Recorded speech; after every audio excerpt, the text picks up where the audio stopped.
Alo, Trà Vinh xin chào các bạn. Hôm nay thì mình sẽ chia sẻ cái cách làm cái vỏ chả giò nè, mà mình cuộn vào nó giòn rụm luôn á. Chả giò hay là chả ram, giòn ngon mà để được lâu nữa. Làm một lần vậy nè, các bạn có thể cho vào trong ngăn đông tủ lạnh thì mình dùng được rất là lâu luôn á. Nó giòn ngon, mỗi khi ăn thì các bạn cuốn thêm phần nhân vào, giòn lắm mà dễ làm nữa, chỉ cần một loại bột mì thôi à. Bây giờ thì mời các bạn mình cùng thực hiện nha. Ở đây thì mình chuẩn bị nửa cái gói bột mì đa dụng nè, là 250g. Thì mình dùng cái loại này, các bạn dùng loại nào cũng được. 150ml nước, thêm nửa muỗng cà phê muối.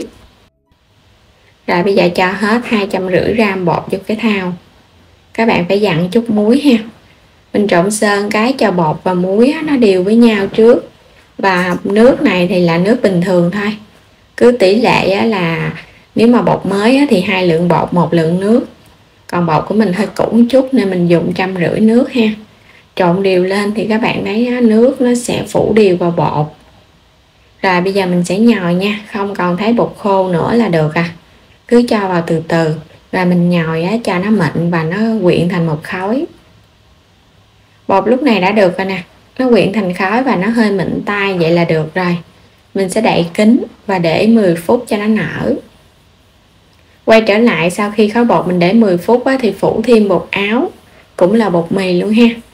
Rồi bây giờ các bạn sẽ nhồi sơ nó lại để cho cái phần da ở bên ngoài nó mịn hơn.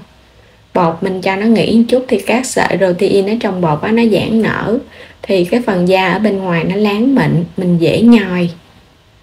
Rồi bây giờ sẽ chia bột nè. Với cái khối bột này thì mình sẽ chia ra làm 8. Là cái vỏ bánh mỗi một cái nó sẽ hơi lớn nha. Còn nếu các bạn thích cho nó nhỏ hơn nữa thì có thể chia nhỏ ra. Chia cho nó đều. Phủ thêm bột áo rồi mình sẽ vo. Lận nó từ ở bên ngoài vào bên trong vậy nè, thì cái lớp da ở bên ngoài nó láng một chút nữa ra, cái miếng bánh chả giò của mình nó sẽ láng ở bên ngoài và nó đẹp hơn. Làm tương tự cho đến hết 8 cái viên bột này, các bạn cũng vo cho nó tròn lại. Cái phủ thêm chút xíu bột khô, mình sẽ cán cho nó mỏng ra ha. Bột này mịn lắm, không bị nhão mà cũng không có quá khô. Cán cho thật là mỏng ra để cho cái phần da ở bên ngoài nó mịn và nó đều hình tròn. Mình cán mình có cái vòng tròn của cái miếng thảm này nè, mình để lên thì nhìn nó sẽ tròn trịa hơn. Và cán lần lượt cho đến hết. Xong rồi cái quét dầu ăn lên trên cái miếng bột đầu tiên hồi nãy quét phủ đều một lớp dầu ăn để hai cái lớp bột này nó sẽ tách rời với nhau Và bây giờ các bạn sẽ cho cái miếng bột này mình lắp lên trên cái miếng bột đầu tiên nha, hai miếng nó gặp lại với nhau.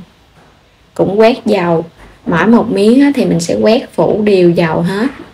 Rồi cái mình hãy cho cái miếng kế lên. Thì một chút nữa cái bánh của mình ra nó sẽ tách ra dễ dàng. Nó không có bị dính lại với nhau Xếp vào hết luôn. Xong rồi nè, mình được 8 cái miếng bột. Nếu mà có hơi dư chút các bạn ép cho nó vô cho nó bằng nhau nha. Rồi mình sẽ cán nhẹ nhàng ra. Đừng có cán mạnh tay quá, cái mép bột nó sẽ bị lệch với nhau thì cái bánh nó ra không có đều. Mình cán nhẹ nhẹ ra thôi, cho nó mỏng ra từ từ. Đường kính thì tùy theo các bạn nha. Vậy là được rồi nè. Có thể từ 30 cho đến 33cm cũng được nữa. Mình lót bên dưới là cái miếng giấy dầu nhớ cắt thêm mấy cái lỗ cho nó lên hơi Rồi các bạn sẽ cho nguyên cái dàn bột vô ha, cho nó mỏng ra để mình hấp chín. Bắt lên trên nồi đi hấp.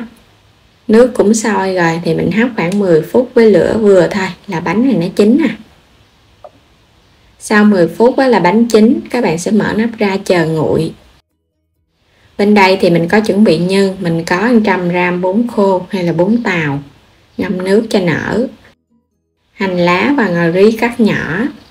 Cà rốt mình cũng cắt hạt lựu nhỏ ra. Bên đây thì có cái trứng, một ít thịt nạc xay.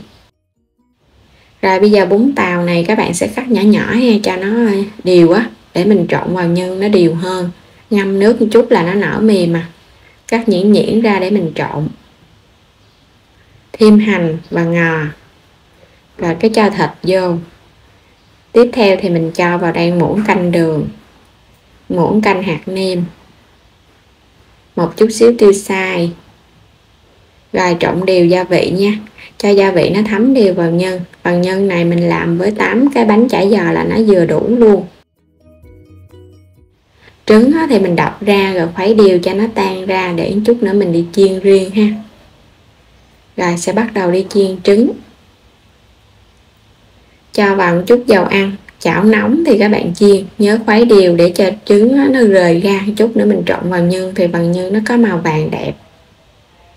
Trứng chín thì mình cho cà rốt vô, mình xào sơ qua luôn nha, cho cà rốt đó nó săn thơm lên. Thì chút mình chiên chả giò nó sẽ dễ chín cái phần cà rốt hơn á. Rồi cho hết vô trong cái tô nhân. Trộn đều lên nữa là mình đã có được cái món nhân của chả giò rồi. Vừa thơm ngon mà với đầy đủ màu sắc nữa.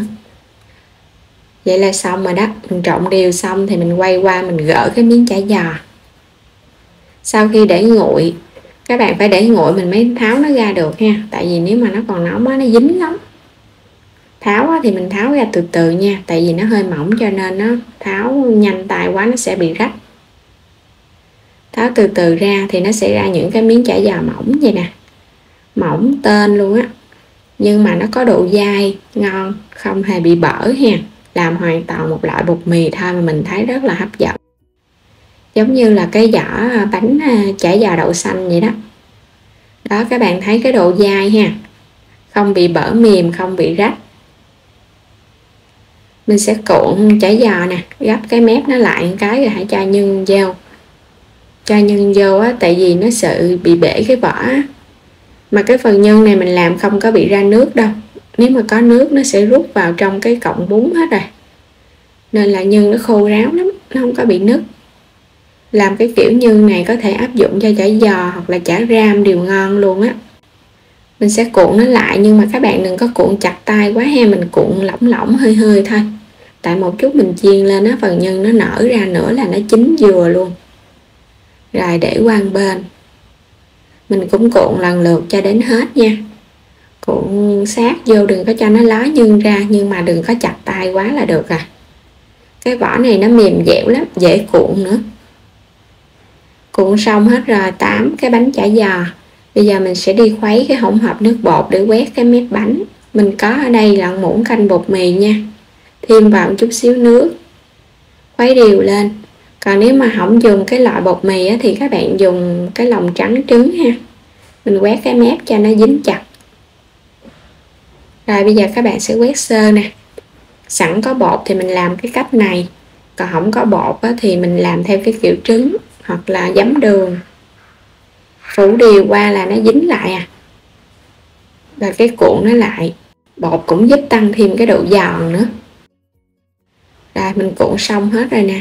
8 cái bánh chả giò, đây là cái loại bánh lớn luôn á. Nếu mà cắt nhỏ ra thì mỗi một cái vậy là được 3 chiếc chả giò. Bắt đầu đi chiên. Chảo dầu sôi thì mình thả chả giò vô chiên và mình chiên ở mức lửa vừa thôi, đừng có lớn quá mà cũng không cần phải nhỏ quá. Tại vì cái vỏ này á, nó cũng không bị khét đâu. Mình chiên ở mức lửa trung bình. Trong khi chiên thì các bạn nhớ xoay chở nó nha.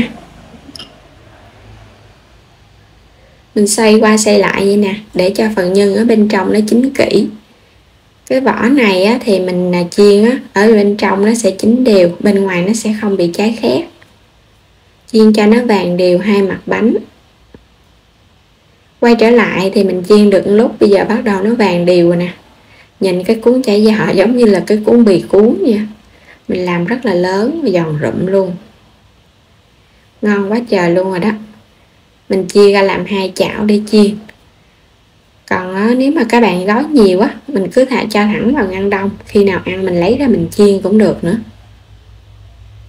Xong rồi nè. Giòn cực kỳ luôn á. Mà thơm nữa. Chiên xong hết rồi. Chả giò thì ăn cùng với nước mắm chua ngọt. Mình pha tỷ lệ 1 mắm 1 đường, 3 nước sôi cùng với chanh tỏi ớt.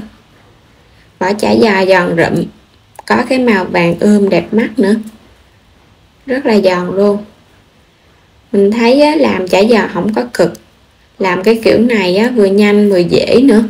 Nếu mà mình không có mua á, thì mình làm nha. Vừa có chả giò ngon để thưởng thức, mà vừa nhanh gọn lẹ, khỏi cần phải đi mua nè. Siêu giòn luôn. Một cái miếng bánh vậy đó là ra cái chả giò lớn. Đó, giòn rụm ha. Mà thích nhất là cái màu bánh á, cái màu ở bên ngoài rất vàng đẹp nữa. Thấy làm ngon mà dễ nữa, cho nên là chia sẻ đến mọi người. Ăn cùng với rau cải cuốn, chấm thêm nước mắm chua ngọt. Bây giờ mời các bạn cùng thưởng thức với mình nha. Giòn ngon và thơm phức luôn. Phần nhân mình trộn cũng gia vị cũng đậm đà nữa. Cuộn với rau thì ngon lắm. Hoặc là mình ăn thêm tô bún ha, cho chả giò lên rồi cái chan thêm nước mắm chua ngọt nè. Thêm một ít rau thơm, dưa leo sắc nhỏ nữa. Đến đây thì mình chúc các bạn ngon miệng nha. Đừng quên đăng ký kênh, chia sẻ các video ủng hộ kênh mình. Xin chào và hẹn gặp lại các bạn trong những video tiếp theo.